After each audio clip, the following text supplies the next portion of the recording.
Awesome. And welcome to How to Make It in Toronto. Super excited today as we're going to be speaking with the CEO of Octo AI, Mr. Thomas Beattie. Welcome to the show. Thanks, Carl. Great to be here. Awesome. Super excited to learn more about what you're doing, your background, and as well as what you're doing with the AI.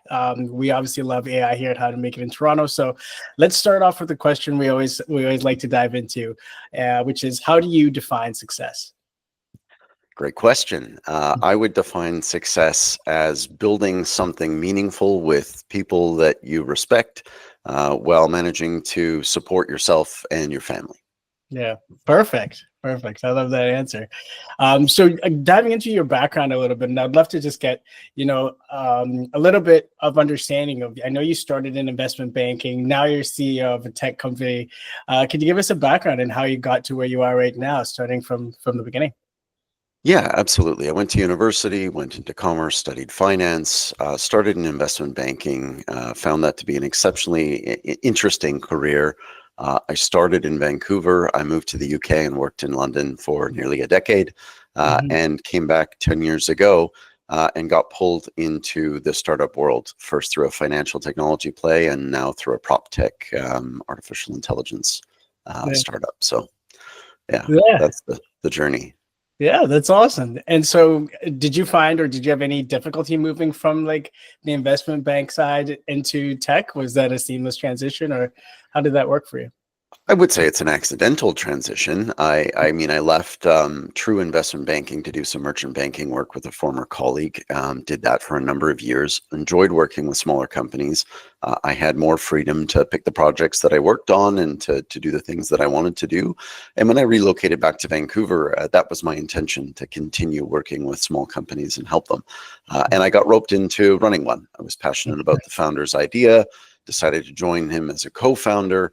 And lo and behold, a former investment banker who did a lot of natural resource transactions ended up running a technology company. I know, to the chagrin of a few of the others that were involved at that early stage. But that ended up being a very good adventure for me, and a productive exercise, I think, for everyone involved. We built something very cool that was called Volio. It was a financial technology play that let people invest with their colleagues, their family, their friends, let them break down those investment barriers and learn. And that became a broker dealer in the United States. So we had thousands of customers when I left it at the end of the last decade, and that was the transition. So it was a gradual thing. Yeah, that's awesome. It sounds like a great experience in getting the chance to really build a business, right? So what aspects of, I think, would I say is certainly now, joining as a founder, being a CEO, what aspect of running a business do you enjoy the most?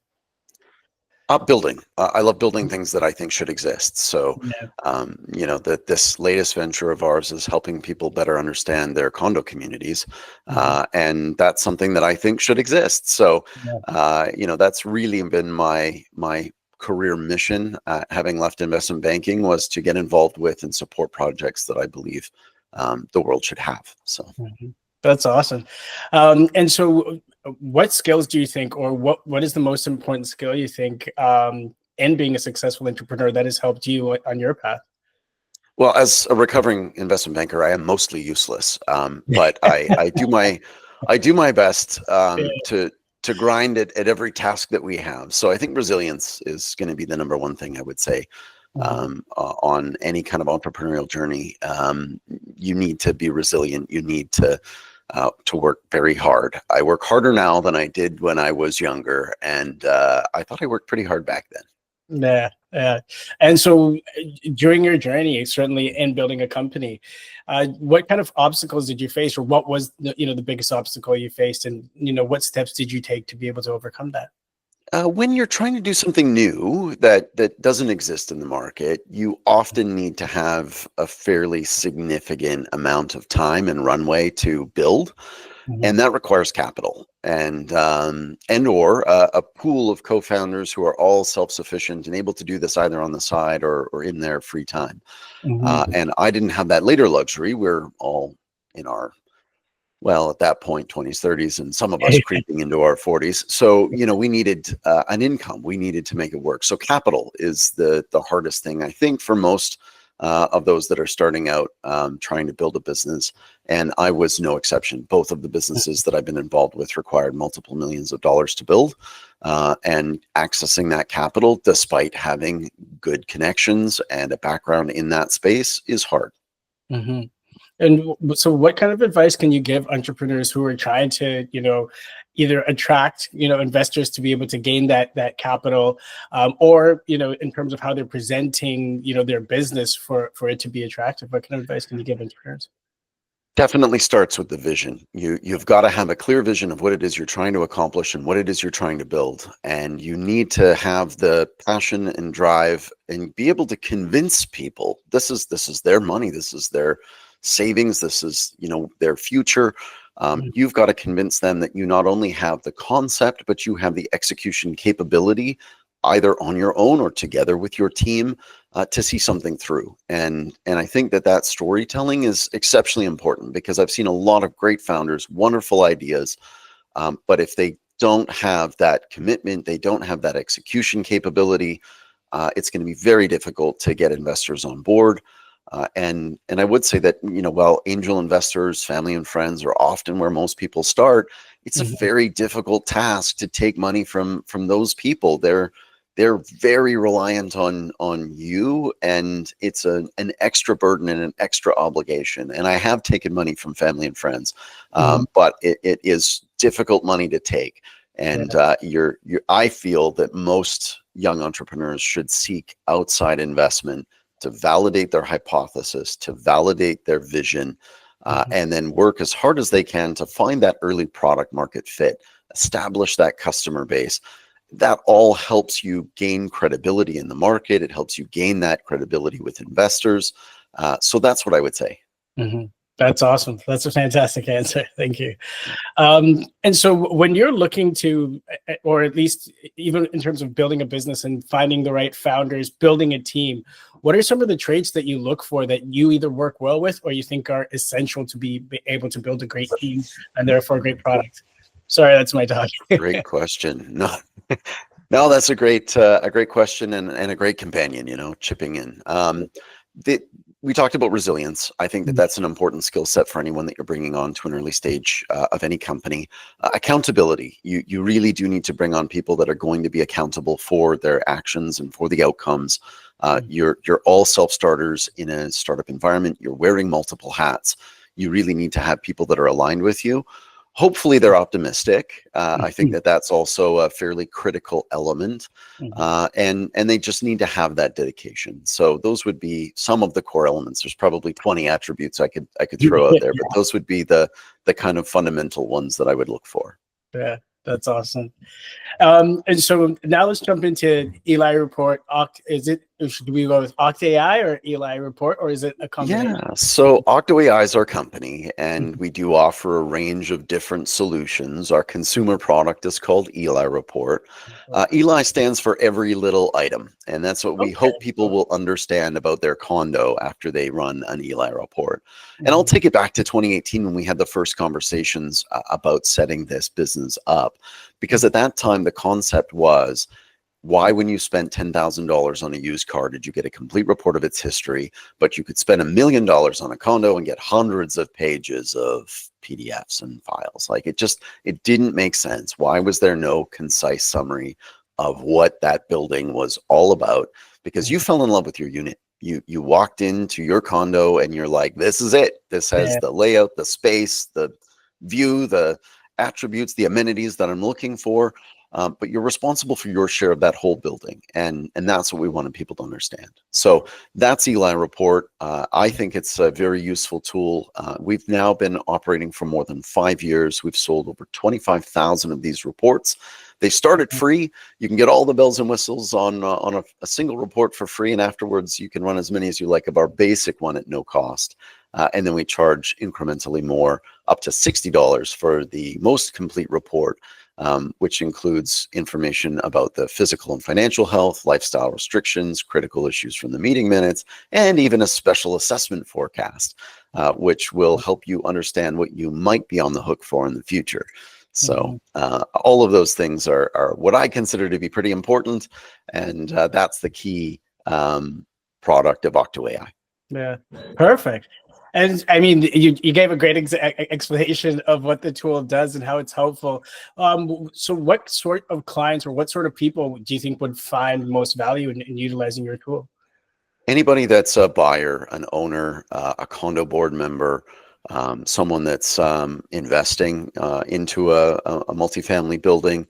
We also serve lawyers, realtors, and property managers who are obviously involved in the transaction process or serve those communities to try and help them run better. All of that is important to their physical and financial well-being as a condo community. So those are the people that are using it today.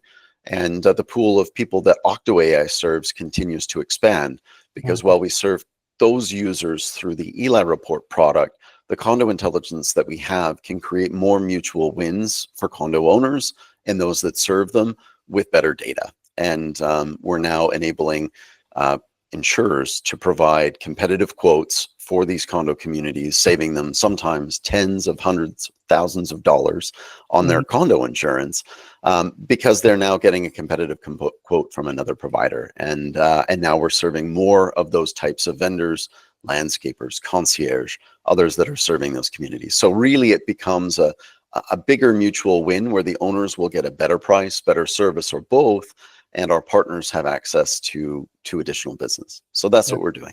Yeah, that's awesome. It sounds like you're creating a great marketplace for all these great things to happen, and certainly put an owners in a great position. Okay, so we'll move on to some of our final questions here. For you, in your career at this point, with everything you've done so far, what are you most proud of? I would say the work that we've done and the things that we have built. We've now delivered over 25,000 reports here. In my previous life, we had thousands of people that were new to investing that we brought into that space. I believe that products that you believe should exist are going to be successful and will create value for people. And I think that that's what I'm most proud of. Have you added value to people as you've gone through your career? If you have, then I think you've done a great job. Yeah, that's awesome. And so what resources do you think have helped you along your career and even now with your business, that you're utilizing either on a day-to-day or essential to you getting to where you are? Yeah, I mean, one of the things that we had talked about was mentors. And while I haven't had any sort of formal mentors, I've had role models professionally in the course of my career, and those have been exceptionally helpful. You can find both good and bad role models in any workplace, and you can use what you observe in their behaviors and in their approach to business to better your own direction and your own performance. And I think that that's something that's had a pretty significant impact. When you think of the day-to-day, obviously we're all using a lot more tools.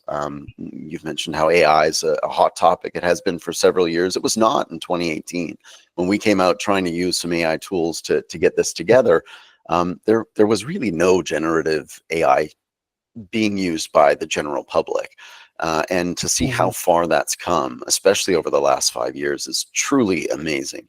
And while those tools are not perfect, none of us are, they continue to improve and they're more and more powerful, and they can have a really positive impact on your ability to perform your job. In basically any desk job that you're doing, you can get insights and ideas by leveraging AI. And I do encourage everyone to dabble with careful and cautious optimism with the tools that are out there, many of which are free, Carl. I'm impressed by how much you can do without having to give a credit card. Because there are some fantastic tools that will help you become more productive and more efficient at what you do. And I know that there's been a lot of fear about, what will happen to jobs? I think if everyone gets more efficient, that helps to grow the economic pie. Don't worry about that. The internet did not stop and kill every business. People got more efficient. We now are able to do a bunch more. We can share information and knowledge much more efficiently than we could in the past. And we're all doing better as a result. So I think AI is with a grain of salt and a little caution, because it can hallucinate, make things up, Yeah. be a very useful tool for most of us. Yeah, no, that's awesome. Yeah, I totally agree. Getting to work with AI quite often, I feel like there is some kind of fear towards it, and it's like, no, this tool is definitely there to help you, and can, as you said, can make you a lot more efficient if used correctly, right? So Carl, share with me, you deal with this stuff a lot. Like what are Yeah. the ways that people are interacting with AI tools that you see adding value to their businesses? Yeah, I think mainly in terms of either collaboration, as well as in terms of organization. AI is really helping them better understand opportunities that they're not seeing, like in data.